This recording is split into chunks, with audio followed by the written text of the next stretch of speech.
এখানে একটি রশি টান প্রতিযোগিতা চলতেছে। যে লাল দাগ দেখতে পাচ্ছেন দড়ির মাঝে, এই দাগ যার দিকে নিয়ে যেতে পারবে সেই উইন হবে। এখানে এটা হচ্ছে জাপানের টিম। দেখেন তারা জাপানের, এই চশমাওয়ালা ভাই। আর ও পাশে যারা আছে তারা হচ্ছে দক্ষিণ কোরিয়ার। দক্ষিণ কোরিয়ার তারা আসলে অনেক বেশি শক্ত এবং তারা দেহ গঠন হবে জাপানিদের থেকে অনেক বেশি শক্ত এবং শক্তিপূর্ণ। জাপানিরা তাদের থেকে কিছুটা দুর্বল। আর যেখানে ওই যে মাঝে যারা লাফাইতেছে তারা বুঝে নেবেন বাংলাদেশ। আমরা একটু সবাই একটু লাফাই বেশি বুঝি কম। তো কাউকে ইনসাল্ট করার জন্য বলি নাই, তো আমরা একটু লাফাই বেশি বুঝে দেখেন ভাই, মানে লাফাইতেছে মানে উৎসাহ দিতেছে আর কি জাপানিদেরকে। জাপানিদের পক্ষে বাংলাদেশিরা উৎসাহ দিতেছে। তো দেখা যাক কারা উইন হই।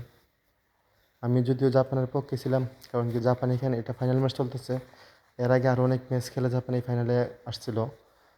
তার মধ্যে একটি ম্যাচ ছিল বাংলাদেশ এবং ইন্ডিয়ার। দুঃখজনক প্রথম ধাক্কায় বাংলাদেশ ইন্ডিয়াকে টানে এক টান দিয়ে উপরে নিয়ে আসা পড়লো, নিজেদের দিকে নিয়ে আসা পড়লো। তো মানুষ দেখতেছে কারণ কি, পরে তাকাই দেখি বাংলাদেশ 30 জনের জায়গার মধ্যে ধরছে 90 জন।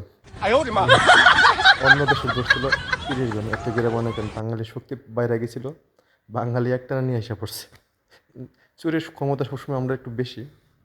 যাই হোক, এই খেলাটার মধ্যে কোনো চোরের সুযোগ নাই। 30 জন করে দেখা যাচ্ছে জাপানি ভাই অনেক বেশি দুর্বল হয়ে গেছে, তাদেরকে মনে হচ্ছে টেনে নিয়ে যাচ্ছে। হ্যাঁ হ্যাঁ, শেষ পর্যন্ত জাপান আর পারলো না, জাপানকে নিয়ে গেছে দক্ষিণ কোরিয়া।